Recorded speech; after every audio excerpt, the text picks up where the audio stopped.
Приветствуем вас на канале Раиса Греченко, дача, сад, огород, цветы. Сегодня хочу вам показать наши яблоньки. У нас яблоньки колоновидные. И получилось, что мы покупали колоновидные разных сортов, чтобы и осенние, и зимние были. Но у нас белый налив получился. Ну и вот здесь у нас тоже еще два сорта. Тоже белые ранние уже ушли эти яблоки. Название мы не получили, потому что тогда продажа была, это 2014 год, распродажа, и не было ни агронома, а просто продавец. И вот они все подряд быстренько продавали, и очень дешево я взяла эти яблони и груши. И вот очень довольны, потому что я с них варю джемы. И летом, когда еще яблок нету, вот эти нежные, вкусные, очень пахнут. Но снова же не знаю названия. И вот этот 2014 год у нас вот такие яблоньки, очень хорошие. Если вот эти у нас через год дают урожай, а вот эта яблонька, здесь три яблони. Четвертая, сейчас мы подойдем, я раньше я покупала.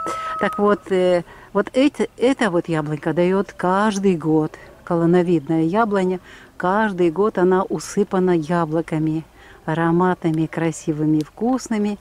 И каждый год замечательный урожай.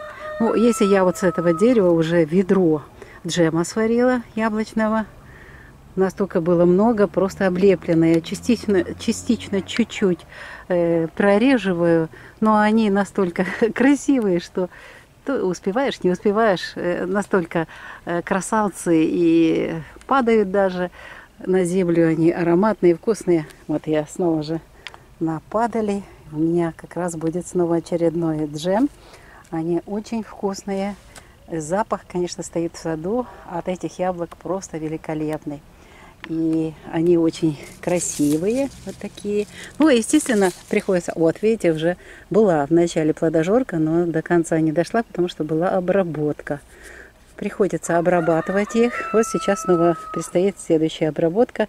Плодожорка в это время. Получается, что раньше ей нужно было более длительный период, когда была нормальная температура. Сейчас сильно жарко, и вредители очень быстро проходят вот этот процесс развития. И приходится смещать вот эти обработочки. Ну вот это у нас здесь яблоньки. Вот я показала яблонька та, что дает урожай каждый год. Вот это яблонька красавица, мы ее называем. Такая краснощекая красавица. А вот еще одна колоновидная яблоня.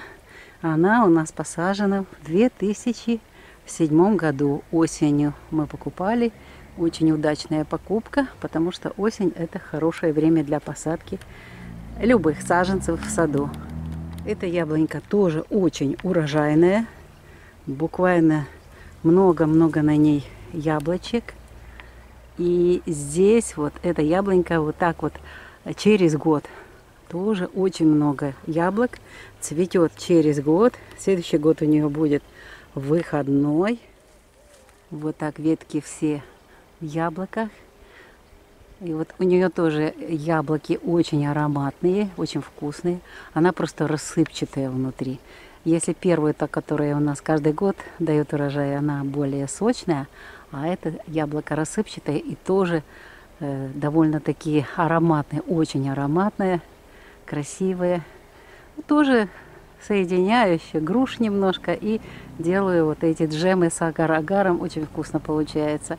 Ну и сейчас яблоки можно себе напитаться витаминчиками. Яблоки всегда есть у нас. И как раз август месяц, с августа, с конца июля, вот до конца августа у нас вот есть яблоки на этих яблонях. И яблоками мы на все лето обеспечены на 100%. Еще и на зиму обязательно закрываем банки и готовим вкусняшки. Вот такие у нас яблони в нашем саду. Конечно, хотелось бы еще иметь и семеринку, что-нибудь еще из поздних, те, которые зимой будут храниться. Но я вот прививку сделала, посмотрим, у нас есть еще одно дерево из зимних, как оно получится. Когда будет уже урожай, мы будем наблюдать за ними, и тогда с вами поделимся этой информацией. Ну а пока у нас вот лето, до конца лета яблоки у нас есть в большом количестве, достаточно, и каждый год. Раиса Греченко, Александр Волик показали вам свои яблони в нашем саду. Это колоновидные, они мне очень нравятся. Вот с 2007 это дерево, 2014 то дерево, даже там 3 дерева. Они прекрасно растут. И вот это дерево, хотя было сказано, что колоновидные живут 10-12 лет, я думаю, что будут и больше жить. Главное, мы вовремя поливаем, подкармливаем, на зиму даем кремний, калий, чтобы древесина хорошо сохранилась. И подкормочки обязательно. Это очень важно. Подкормки всегда должны быть. И тогда растения будут отвечать любовью. А любовь их – это плоды. Очень вкусные, ароматные витамины и яблоки. Прощаемся с вами всего-навсего до следующего видео. Пока-пока.